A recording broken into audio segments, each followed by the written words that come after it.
What is going on, everybody? Welcome back to another video. So today, as you guys can tell from the title, we're replacing the oil pan gasket, or at least the lower oil pan gasket on my Z.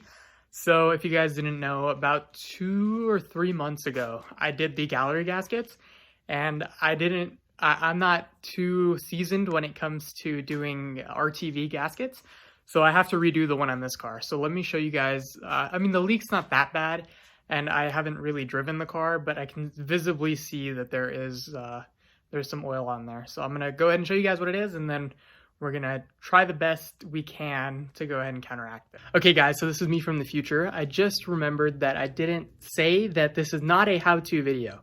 I usually just put it in text on the screen, but I feel like I should let you guys know right now, it's not a how-to video. I'm not a professional or anything. This is just me doing things in my garage. If anything goes wrong with your car, I'm not responsible. It's written in the description. However, I've basically been able to do it myself, and I haven't had any issues thus far, and I've been able to do it as properly as I can. I'll leave it at that, and I hope you guys enjoy the rest of the video. Okay, so I don't necessarily need to pop the hood yet, but let's see if I can get you guys in here. Right there, the oil's coming out, and then as you guys can see, the bead, or at least the RTV, it didn't go around all the way, so it is leaking in several places. So now I know exactly what to do to fix this, so I'm just going to bring you guys along for the journey. So first things first, obviously got to get the car in the air and then drain the oil. Usually you want your engine to be somewhat warm so that the oil goes out quickly. But what you can do is you can just pop your hood and then remove the oil fill cap. That'll make the oil drain faster, and you guys will be able to avoid heating up your car in case you have a catastrophic oil failure. Alrighty, so as you guys can see, we've got the car securely up in the air with the jack sitting here just as a little support. So for this job, you only need a few things. So you need a wrench like this if your oil cap is stuck like mine. You need a 14mm to remove the oil drain bolt. You need a basically a tray or something to catch the oil if you're reusing it. I only did the oil change maybe 50 or 60 miles ago, so I'm reusing my oil. Depending on how tight your filter is, you're going to need a filter remover. You're going to need a 10mm to remove the oil pan. You're going to need a scraper or an oil pan separator, something like that, that you can get in there that won't warp the pan. A hammer to get it in there, and then you're not supposed to use it, but a razor blade to clean the pan itself and then clean the mating surfaces. A towel to make sure it's all dry. You'll need the ultra gray. I use the Permatex stuff, seems to be holding up really well. You could use ultra black. However, I use gray because that's what the manufacturer used. And then you can use a filter. My oil tends to get dirty because it sits here for a little while. So I use a filter to make sure the oil doesn't get contaminated, and then I have an empty bottle right there for it. So that's pretty much all you're going to need. So I'm going to set you guys up for a time lapse of the removal process. But just to explain it really quick, we're going to use our 14mm to remove this bolt to drain the oil out of the block. And then we're going to remove the filter to make sure everything comes out. You want to drain all of the oil out. And then you're going to remove all the 10mm bolts that are around here. One of mine is broken, so it's just filled with gasket maker. We're going to use the separator somewhere around here. And then we're going to separate the pan from the block, and then we'll start the cleaning process, and then the reassembly. We are reaching for the stars, but we're making this too hard, and I wonder where you are. Mysterious, that's the part you always show, 'cause you're too. Bolts are removed. We can go ahead and start prying the pan off. So we're going to get that right in the flange.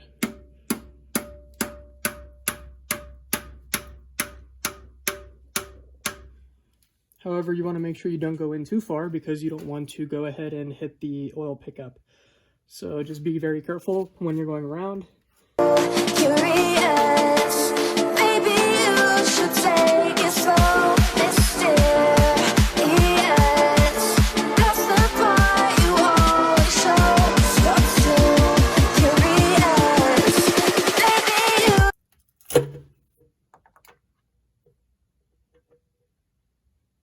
Alright, so it's probably hard to tell on video because it's been running for like 15 minutes, but there was a piece in the back left of the pan from where the camera currently is, which was stuck. So you generally don't want to pry on the oil pan, especially with a screwdriver. So I just did it by hand, and I just pried it down a little, and it broke the bond. I wasn't able to get a razor blade or the scraper back there. Suffered a couple of casualties. I ended up cutting 2 of my fingers, but they'll be fine.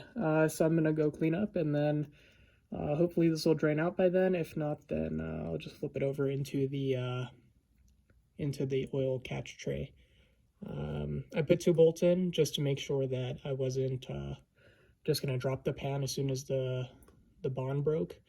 Okay, now you're going to want to leave your oil catch can here because it's going to continue to drip from the pickup as well as from the back of the upper oil pan. So off that ridge, you can see where it's dripping right there and right there. Okay, so looking at this oil pan, you can see exactly where the issue is. I didn't use enough gasket maker. So what's happening is it's not pushing the gasket maker to the outside seal. So what it's doing is it's only sealing the insides, so it's just pushing all the fluid out the sides. So what I'm going to do is I'm going to go ahead and clean this up and then show you guys exactly where to lay the bead. So instead of, I've been doing it on the inside on accident. You can see right here was a failure point because of how thin the bead got there. But we're just going to scrape this off. You're supposed to do it with a plastic removal tool because this is a painted surface. However, I haven't had many issues with this, plus the fact that it's this worn. I'm not too worried about it, so I'm just going to scrape it off with a razor blade.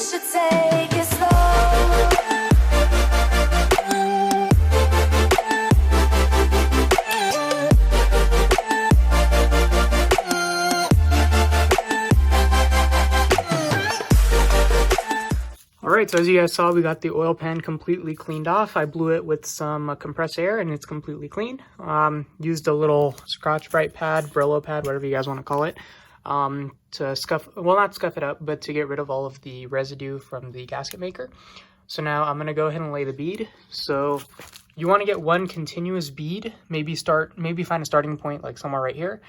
You want to go all the way around. You want to go around all the bolt holes. Try to stick to the center of the rim of the pan. Again, come around it from the front and then go all the way around. Now you're going to do that around the entire pan. And then if you want to go back, if you have extra gasket maker, you're going to want to get some on this side of the bolt hole, just in case.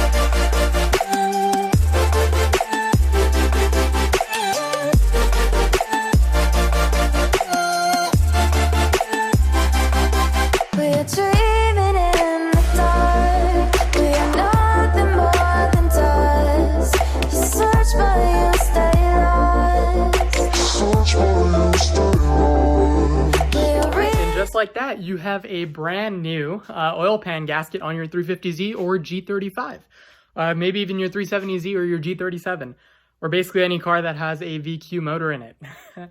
Could even be an Ultima or a Murano. I think some of them came with them. However, so I didn't say it in the, I didn't preface this before I put the gasket maker on. It says on there to assemble it while it is still wet, so I went ahead and did so. A lot of people are recommending me to only let it sit for 15 or 20 minutes so that it becomes tacky. I think Chris Fix did a video years ago, and he said to leave it tacky or wait until it gets tacky to assemble it.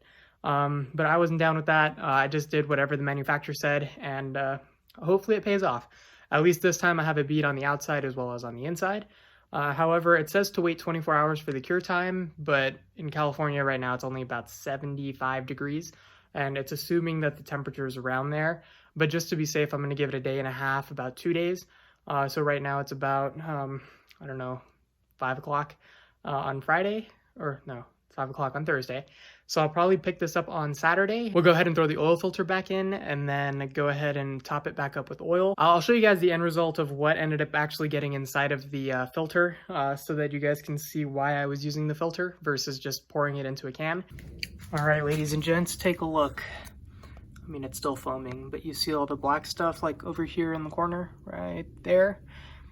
That's all the stuff that could have potentially gone into the engine and ruined it.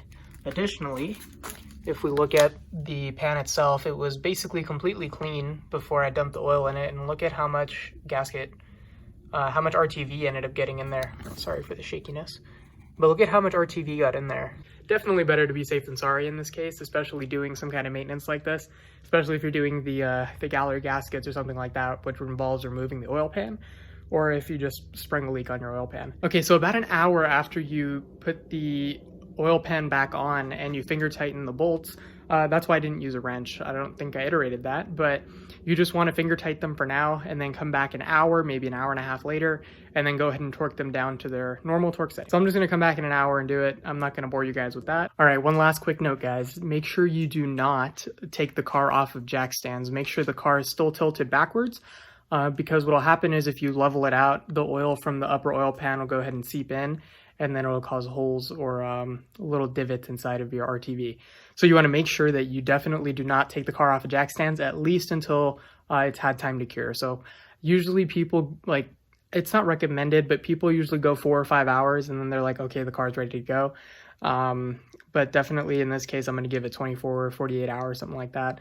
I think I put it in at 5 o'clock, so I'm going to wait until 6, tighten it down. Eventually. All right, so looking at the bead, it looks amazing. It's a little bit thicker in the front, but it's not a huge deal. I gave it about 36 hours to cure because of the temperature, and I have to say it looks great. I remembered to go ahead and retighten this bolt because I forgot to do it earlier, but I reinstalled the oil filter just now. Now I can drop the oil in it, and then we can give it its first start. Okay, just finished filling it up with oil, just letting the rest of it drain out. And coming to look on the bottom, I didn't actually end up cleaning up, but everything's holding up really good on this end. Obviously, I can't see the other end until later. It looks like there's a little gap somewhere around here. Hopefully, it doesn't prove to be a big deal, because I'm not looking forward to redoing this and spending another $6 on Gasket Maker. But I'm going to go ahead and let it finish draining into there, and then we will give it its first start. All right, so we're now in the car. Everything's topped off. Everything is closed like it should be. Got the cap back on and everything. So now I'm going to fire the car without the fuel pump so that the oil gets circulating a little bit. The car is still in the air just to check for leaks. I'm not going to let it run for too long, but just for your own reference, make sure you don't leave your car tilted back like this because it can cause oil starvation. So give it a couple cranks.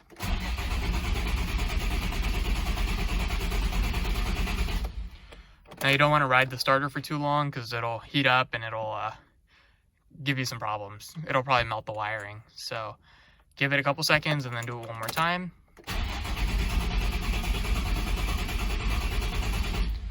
So coming up on the front of the car, no obvious leaking on the floor. Everything looks good. No oily residue around the gasket. Pretty much anywhere. That's a good thing. Now we can go ahead and turn on the car. Okay, so I've gone ahead and turned on the fuel pump again. I don't know if you guys can hear it on camera, but it did prime. However, I'm gonna take out the key, let it prime one more time.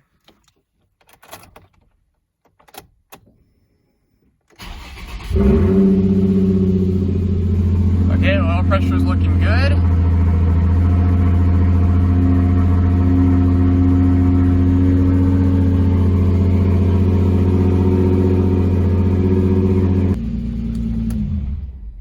Everything looks good, so what we're going to go ahead and do is I'm just going to take it off the jack stands and then we're going to take it for a drive.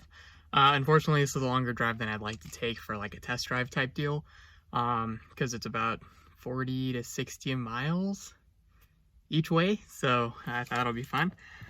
So I'll bring you guys along for that, and then I'll keep you guys updated if there's anything that goes wrong. The reason I'm making that trip is because one of my buddies bought a wrecked 2018 WRX. So I'm just picking up some suspension parts for him. I already picked them up. They're here. So we got the 2 front shocks, and then we got the 2 rears along with control arms. He only really needed the control arms, but I mean, we got the whole thing for like $100. So it wasn't a bad pickup. So I'm going to go ahead and toss these in the trunk and then get ready and we will head out. Okay, so while I forgot to record it, I made the drive with no issues whatsoever, and I made it home in one piece. So I thought I would just drop a little update for you guys.